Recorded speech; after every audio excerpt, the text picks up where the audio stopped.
pemain feeder terbaik saat ini di Indonesia, Denny Cagur, kedua Denny Chandra. Kita cari beberapa referensi ke perpustakaan kampus, taruh buku tentang golf, semua baca. Saya baca Narji, Wendy. Dan itu pengen banget membuka ruang seluas-luasnya buat teman-teman. Mendengar apa yang disampaikan barusan itu berasa kuliah 4 SKS. Oh,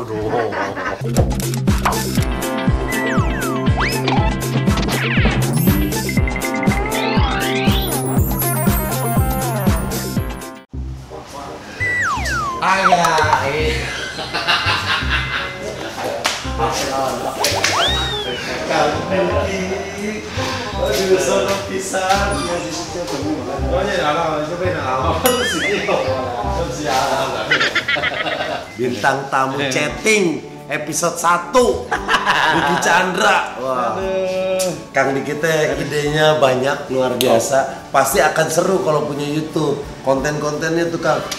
Apalagi yang Diki kan seneng banget bikin apa waktu di lokasi syuting aja Santi cerita. Jadi tuh apa direkam tuh jadi video. Tapi saya promo malah bikin sendiri. Tapi masalah nggak ada muka saya.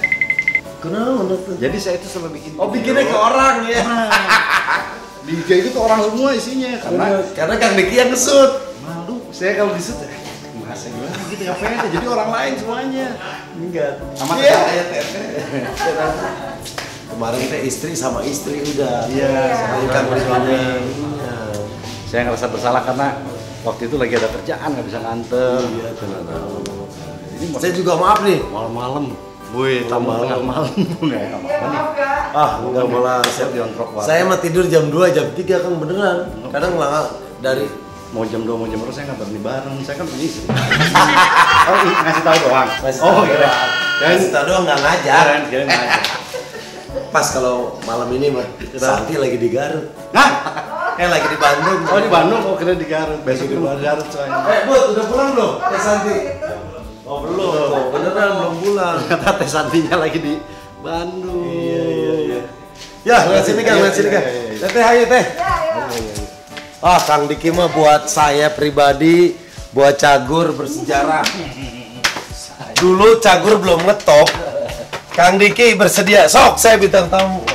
Di saat kita lagi susah-susah nyari bintang tamu, karena Cagur dulu mah naonnya orang belum tahu. Jadi kalau diundang bintang tamu chatting acara apa gitu. Susah meyakinkan bintang tamu di saat kita belum populer. Sekarang mah alhamdulillah ya Kangnya. Alhamdulillah sehat. Ya, 진짜我在这里的生意我我的信心yang这里的生意我当保的是绑架力我当我。Ya, jadi tuh awalnya tuh goyangan papa yang saya lihat tuh dari kecil gitu, makanya kenapa enggak saya pakai gitu, apa ya akhirnya lahirlah Goyang Bang Jali. Nama itu sakral buat saya, ternyata alhamdulillah membawa rezeki nama almarhum. Itu hau tuh si cimbi canggo Bang Jali wah tengah. Iya, akhirnya juga sampai merambet ke bikin restoran. Itu ada minuman Royal Jali, dapur Bang Jali. Jadi coba langsung ini mah. Benar. Iya, saya juga kan awal-awalnya Tete yang masak. Terus teman-teman dibagiin suka, kenapa nggak bikin? Cuma ya kita ngetrot tuh sini wah. Ya waktu dikasih ya pertama kali sempat cerot gitu.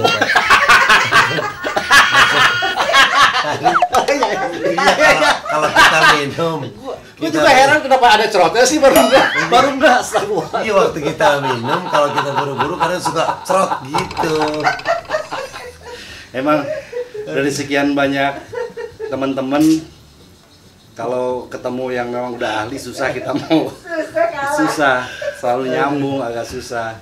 Tapi emang dari sekian banyak teman-teman, mama nih bener kalau tapi bukan berarti ini, saya selalu sering ke orang lain ngomong, ke Denny juga itu pernah ngomong kan bahwa inget kalau kita lagi nulis, saya lagi nulis, Kang Denny ini selalu kan saya suka kurang update nih kan, itu siapa pemain itu namanya siapa, si anu bisa nggak dia main, bisa dia kasih bahan. Nah ini adalah contoh yang baik, jadi buat teman-teman contoh yang baik bahwa dalam sebuah program misalnya Cagur, OPJ atau apapun juga, ketika jadi pemain tetap itu harus menjadi tuan rumah yang baik, yang tidak hanya sekedar main sendiri, lucu sendiri, tapi harus bisa merangkul yang lainnya. Saya ketika jadi bintang tamu di tempatnya Kang Denny, tidak pernah tidak mendapatkan ucapan terima kasih. Makasih ya kan.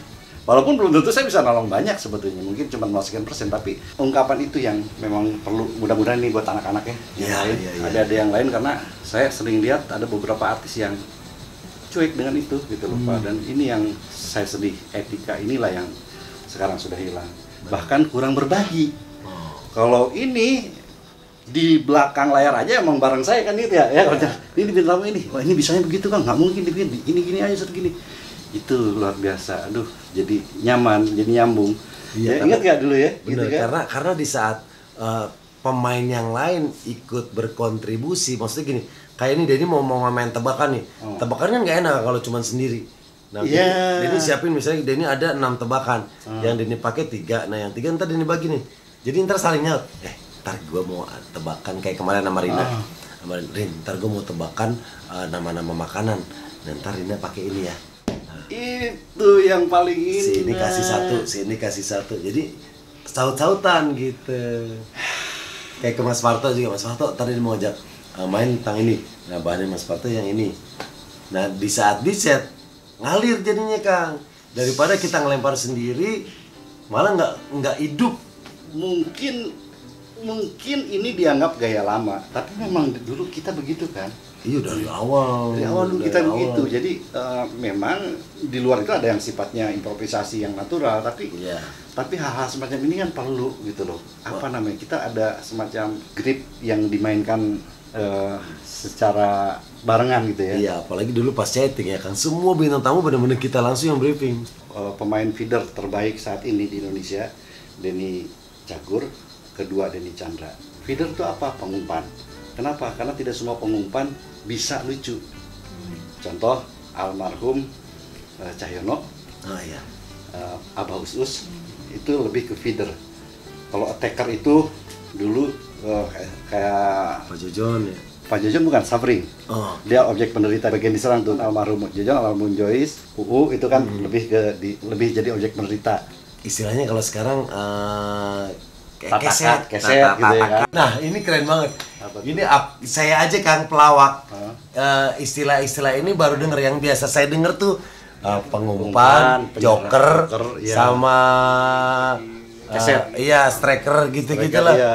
Kan ada virus, ada juga sekali lagi naon Kang? Feeder berarti dia yang mengumpan. Iya, pengumpan. Ada attacker menyerang. Oke. Ada tukang nyerang tukangnya. Satu lagi suffering, objek penderita. Umumnya feeder itu kalau dicalung ya itu rata-rata dia mengeluarkan value. Jadi supaya konsep komedi yang disuguhkan itu tetap ada value-nya. Gitu.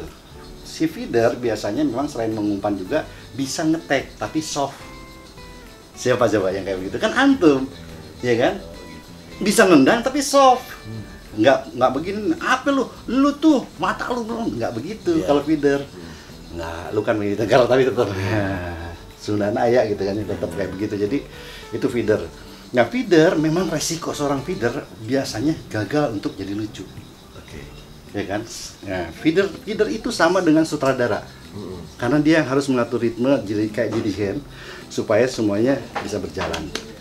Itu. Nah, Denny Chandra itu berhasil di ILK. Benar. Dia jadi sutradara. Bagaimana mengumpan ini segala macam. Dia tidak hanya sekedar melemparkan tapi juga merespon, tapi tidak terlalu berlebihan. Kita selesai dia tembak ke sini, dia yang harus mengatur semua. Ngebagi. Dan itu potensinya memang kemungkinan jadi tidak lucunya besar. Termasuk yang namanya Denny Chandra dalam sebuah konsep. Dia harus banyak berkorban untuk menjadi tidak lucu hanya untuk mendapatkan si program ini menjadi lucu dari beberapa titik. Problemnya tidak semua netizen, penonton, dan juga bahkan televisi memahami itu. Jadi kadang-kadang saya kebetulan lagi kerjasama sama TV, kadang-kadang ada TV yang ngumpulin seperti zaman Real Madrid dulu, penyerang semua diisi. Karena dia pikir dengan mengumpulkan orang-orang lucu akan jadi lucu. Padahal malah jadi endingnya yang disalahin biasanya penulis, produsernya, kreatifnya disalahin. Gua udah bayar mahal, ini lucu, ini bisa hidup. Kenapa kok di sini nggak hidup? Karena salah nempatin. Nah, salah formasi. Dalam sebuah program yang runtutan kayak begitu, kita harus memperlakukan seperti bagaimana kita membangun rumah. Rumah Kang Denny ini mewah, ruang tamunya keren kan. Kalau Kang Denny pengen bikin yang keren semua, ruang tamu semuanya. Giliran mau pipis, ngetok sama tetangga, pipis dong. Jadi, ya kan nggak mungkin. Tetap aja sehebat apapun rumah, tetap ada fungsi-fungsi tertentu. Nggak semuanya harus ruang tamu, tapi ada juga WC, dapur. Sama dalam sebuah program, ada keset, ada virus, ada pajangan cantik-cantik gini. Artinya ada bintang tamu cantik, itu kalau ganteng itu pajangan. Seperti halnya tim sepak bola, nggak ditaruh dari belakang sampai depan, striker semua. Kan Real Madrid kejadiannya kan begitu dulu, ingat nggak? Iya. Jebolnya itu karena dia beli yang jago pemain depan, pemain belakang dilupain. Udah kejebol, siapa yang mau bertahan? Siapa yang ngatur pola serangan, playmakernya nggak ada. Luar biasa nih. Makanya teman-teman kan banyak nih Kang Denny yang pengen jadi pelawak tapi cuman pengen doang, tidak tahu ilmunya. Yang pengen jadi pelawak tapi cuma emosi doang gitu kan, tidak pernah mau belajar. Dan sekarang guru-guru mereka di televisi mainannya improv. Sementara zaman dulu yang namanya improvisasi itu kan force major. Setuju. Itu bonus aja. Sekarang enggak. Sekarang kayaknya semua udah merasa bahwa udah pokoknya yaudah perung aja deh. Bahkan dulu di satu episodenya chatting, kita ngebedah naskah, nyari materi sampai 3-4 hari gitu. Bisa beberapa hari, betul. Kita nyari materi, nyari buku, kumpulin, misalnya ngebahas tentang golf. Kita cari beberapa referensi ke perpustakaan kampus, taruh buku tentang golf, semua baca. Saya baca Narji, Wendy. Betul. Udah ngebaca dulu, taruh, baru bikin lamun. Masing-masing dikasih waktu ke lamun 2 jam. Langap, longo nulis. Kayak ketemu lagi di meja, saling lempar. Wendy dapat apa, Narji dapat apa, Denny dapat apa. Yang lucu ketik, yang nggak lucu enggak. Mulai gitu baru latihan depan Kang Diki, depan Bang Rudi Sikit, depan produser. Nah itu cuman memang kalau saya sering beberapa kali ke anak-anak ngingetin bahwa hati-hati dengan nama besar dan uang. Kadang-kadang hal-hal itu terlupakan dan itu akan terlihat di perjalanan karir. Nah gitu-gitu doang joknya. Makanya kenapa beberapa jok-jok Kang Denny ya, belakangan ini masih viral itu kenapa? Oh berarti dia bekerja. Berarti dia tidak berhenti walaupun sekarang udah sukses ini, tapi dia tetap merangkul. Terus waktu itu saya jadi bintang tamu, Kang Denny masih bisa saya lihat kan di ruang ini kan masih masukan gini segala macam, kreatif juga dirangkul gitu kan, bahwa mungkin kreatifnya kalau dipikir-pikir nih kreatif kayaknya masih segini ilmunya gitu kan. Kang Denny segini, tapi ternyata lembur gitu loh. Jadi seolah bareng, karena memang itulah sistem dan cara kerja yang harus dilakukan oleh seorang seniman dengan teman kerja sama. Ini luar biasa. Ini pelajaran nih. Waduh, saya di sini biasanya saya kalau ngobrol ngaco, gitu kan. Biar itu asli, ya. Itu jarang bener ya, Mah ya. Iya. Di sini doang kayak serius ya. Aneh ya. Lihat kan isi kepala kamu. Udah cocok kan kita nyalonin lagi nih. Bener kan gitu. Karena kita harus terus belajar, joke terus berkembang, lelucon update. Jadi kalau kita nggak mengikuti joke yang lagi rame, kita tuh ketinggalan. Bahkan saya mikir gini, pelawak yang udah ngerasa lucu, dia lagi ngegali kuburannya sendiri. Betul. Karena pasti akan berulang. Betul. Iya, makanya emang ini yang terakhir tadi yang bicara update ini yang paling penting untuk para komedian sekarang ini. Update dari banyak hal, karena bisa jadi kan improvisasi atau pengembangan dari komedi itu justru muncul dari berita-berita baru-baru yang sekarang, dan itu memang cukup melelahkan. Saya sekarang jadi penulis kan jadi pusing juga. Saya ini tiktokers, harus nyari tahu kan. Job di TikTok yang lagi rame apa? Itu lumayan pegel juga, dan buat saya itu pengalaman yang luar biasa lah. Nah sekarang saya mau nanya nih, kondisi sekarang kalau menurut Kang Denny, persentase terbesar sekarang anak-anak sekarang yang mungkin dianggapnya komedian sekarang itu kekurangan dan kelebihannya apa? Nah kalau zaman kita dulu kan yang ramai itu komedi-komedi grup yang lahir dari lomba, terus yang rata-rata memang mereka udah punya teman partner. Jadi kalau main itu udah saling ngerti. Nah kalau sekarang kan eranya sekarang udah makin berkembang lagi, eranya stand up comedy gitu. Eranya stand up comedy yang kadang juga kita dipertemukan dalam satu sketsa dengan anak-anak stand up gitu. Karena masing-masing ini punya gaya ngelawak yang beda nih kan. Di saat kita yang terbiasa dengan improvisasi dengan teman-teman stand up yang konsep gitu. Buat mereka main di sketsa itu sulit. Sebaliknya pun buat kita disuruh berdiri sendiri pun susah gitu. Nah, jadi masing-masing tuh kita punya wilayahnya sendiri-sendiri gitu. Kenapa saya nanya begitu? Kaitannya sekarang kan Kang Denny ini jadi ketua Paski DKI ya. Iya. DKI. Nah, ini tentunya kan harus bisa memilih dan berjuang bagaimana supaya para komedian-komedian ini tetap bisa survive dengan profesinya, karena sebagian besar orang kan dulu dianggapnya bahwa komedi itu bukan bagian daripada sebuah profesi yang bisa menjanjikan, padahal kan tidak. Kiat-kiat Kang Denny sebagai ketua Paski ngapain aja nih? Nah, Denny itu pengen banget membuka ruang seluas-luasnya buat teman-teman. Waktu pertama kemarin terpilih juga Denny langsung nemuin beberapa teman-teman relasi Denny di TV. Waktu itu kita udah sempat ketemu sama Vision Plus, terus udah ketemu sama Net TV. Terus waktu itu kita udah sampai ngebahas pilot project, program acara. Wah, udah seneng banget nih. Tapi akhirnya terkendala sama COVID. Itu yang sangat disayangkan. Terus beberapa teman juga ngabarin kalau ada acara yang bisa Denny selipin bintang tamu, Denny undang, Denny kabarin gitu. Karena ternyata seniman komedi itu banyak di Jakarta. Orang-orangnya banyak, cuman yang dapat kesempatan tidak banyak. Makanya buat kita, buat teman-teman yang lagi dapat kesempatan, manfaatin sebagus-bagusnya. Karena memang tidak semua orang mendapatkan kesempatan gitu. Saya pernah memberikan masukan, bukan nasihat tapi masukan kepada teman-teman Paski di Garut ya. Saya sering bilang bahwa karena dengan jumlahnya yang teramat banyak dan hampir semua hope atau hayalannya adalah TV nasional, maka manfaatkan segala kesempatan yang ada. Artinya dari program acara dangdutan, acara pernikahan, bahkan program-program Pemda itu kan bisa dimainkan. Kalau misalnya mereka bisa kreatif mungkin bagus. Nah hari ini kan kita udah punya YouTube. Kalau misalnya mungkin nggak sih Paski menjadikan YouTube sebagai bagian daripada promosi yang sekaligus juga ruang untuk mereka ini? Ada, Paski ada YouTube. Tapi untuk YouTube jadi Paskinya adalah Paski Pusat. Jadi kalau Paski daerah kayak Jakarta, Jawa Barat, Banten punya konten biar tidak rancu diarahkan ke Paski Pusat gitu. Nah terus akhirnya teman-teman di Paski Jakarta juga ingin, banyak juga teman-teman yang akhirnya membuat konten-konten komedi, gimmick-gimmick lucu, terus sketsa-sketsa pendek, diupload di Instagram masing-masing Paski daerah kayak Jakarta punya. Nah beberapa anak Paski Jakarta juga sering kolaborasi bikin konten lucu, akhirnya upload di Paski DKI Jakarta Instagramnya. Betul. Gitu Kang.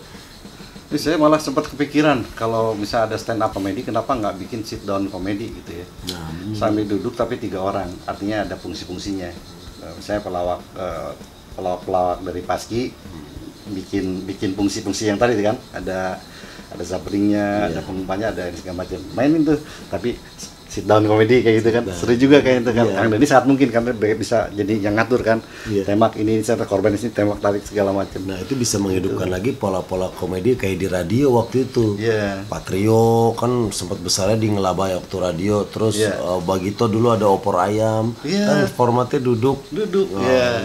Yang satu orang tuh bisa memainkan beberapa peran. Betul, dan tidak, nah sekarang akhirnya ada poin plus dibandingkan komika. Komika ini kan main sendiri, mengelola sendiri, itu hebat, luar biasa. Tapi ada plus di sini adalah kerjasama.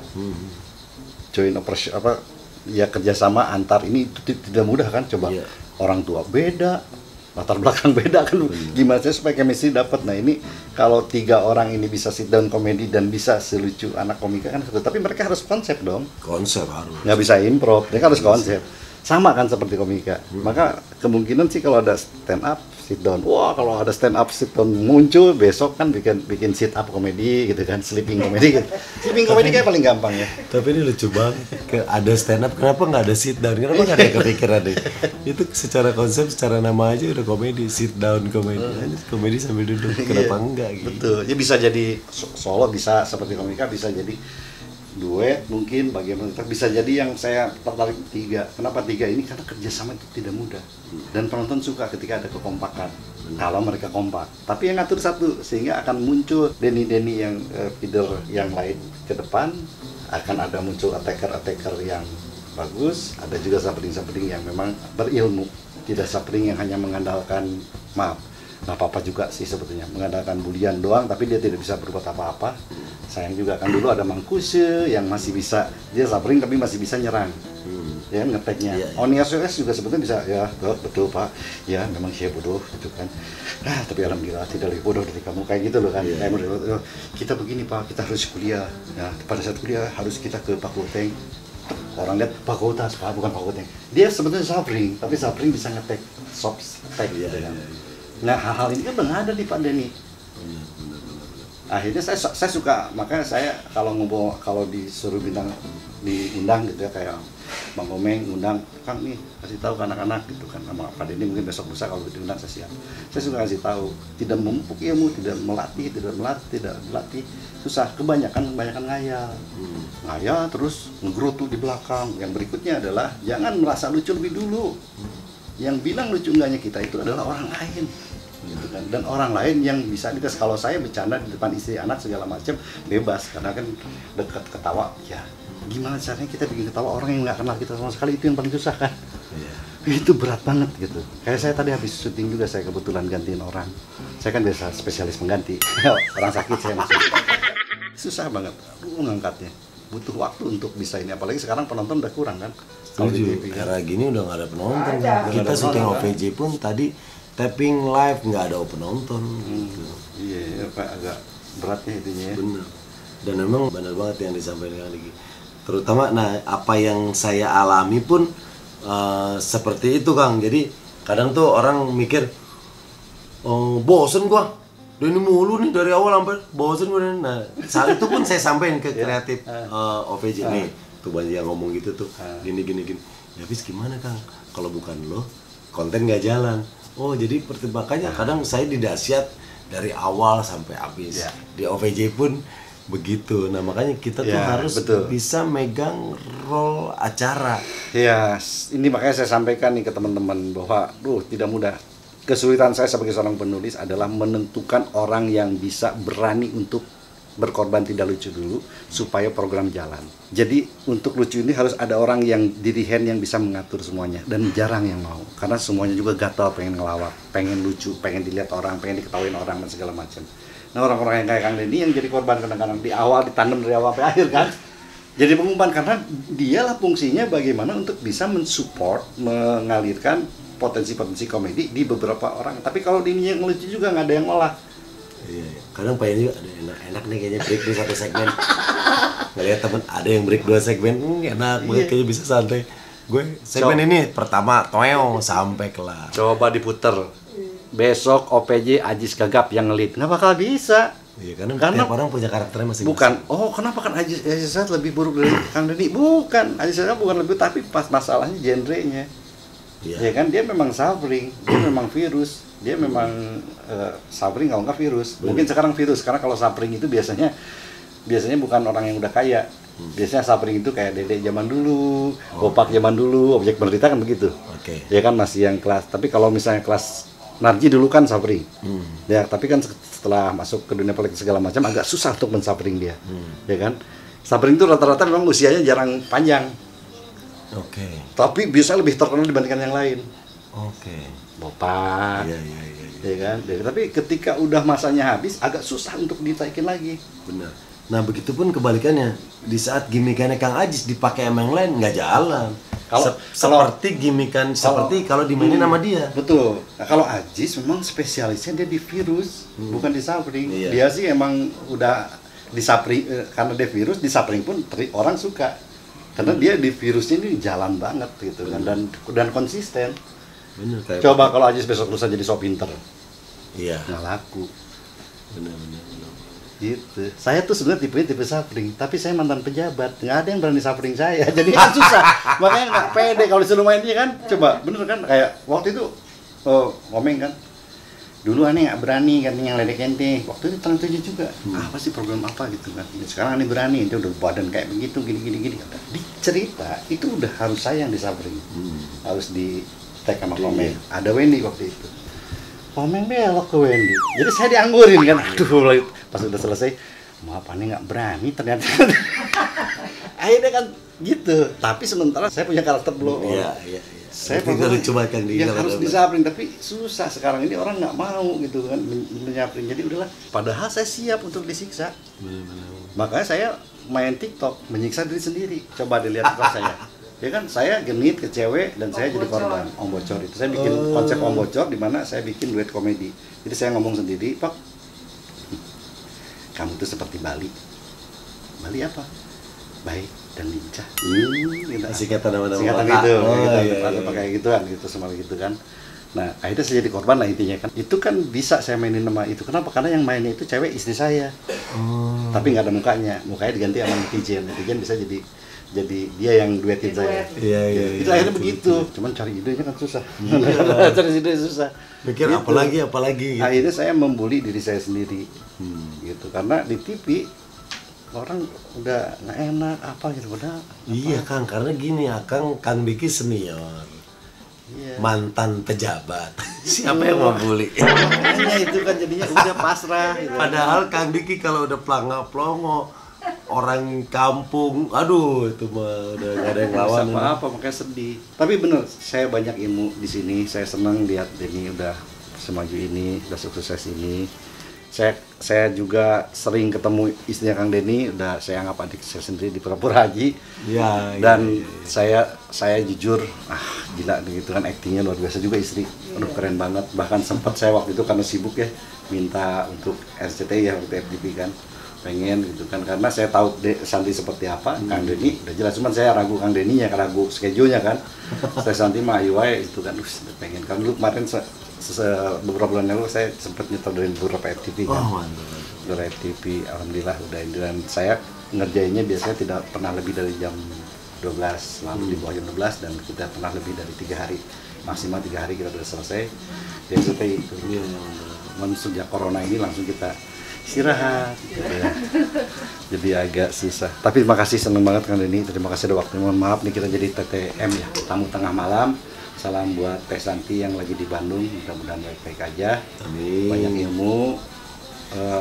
Saya seneng banget Kang Diki mampir ke sini. Terus yang saya bilang tadi Kang Diki mah bersejarah kalau buat Cagur. Ini saya aja pelawak. Mendengar apa yang disampaikan barusan itu berasa kuliah 4 SKS. Ternyata banyak yang saya belum tahu istilah-istilah. Iya kelihatan lah kalau ada apa yang disampaikan dari pengalaman beliau. Mantap Kang Diki. Kita ingat banget nih ya. Episode Cagur pertama chatting. Episode perdana setnya cucian mobil. Saya dari supir angkot. Narji dari pemilik cucian mobil. Kang Diki jadi orang kaya yang nyuci mobil di situ. Tuh bintang tamu pertamanya. Ya mesti inget, saya aja udah lupa. Saya orang yang pelupa, kadang-kadang saya kalau pipis saya lupa pipis gimana itu kan. Tapi saya laki waktu itu, karena pelupa saya. Udah, ini bisa 100 episode kalau nggak ada komanya nih, kalau nggak ada titiknya. Terima kasih teman-teman Kang Denny, makasih. Saya terima kasih nuhun pisan Kang ya, Diki. terima kasih Kirana sudah semua diganggu sama saya. Teman-teman jangan lupa bantu subscribe, like, comment, share, dan juga tekan tombol lonceng untuk notifikasi. Di channel juga Denny Cagur TV. Denny Cagur TV. Di sini ada Amburani, ada Cecep Gaos, ada Rudi Putra Petir, ada apa tuh? Oh, yoga HDG. Ini HDG kalau mau IO untuk wisata, keliling ke Jogja kemana-mana HDG. Tadinya HDG itu namanya hotel di Garut. Tadinya untuk Garut doang, tapi ternyata di luar dugaan permintaan malah ada yang ke Lampung, ke Jogja segala macam. Luar biasa. Tapi dia nggak pernah ini di rumah aja begini. Gitu. Terima kasih Kang Denny. Sama-sama. Mohon maaf kita udah ganggu. Dan teman-teman, saya ucapkan terima kasih. Assalamualaikum warahmatullahi wabarakatuh. Ya, sekarang saya langsung akan memakan kerupuk.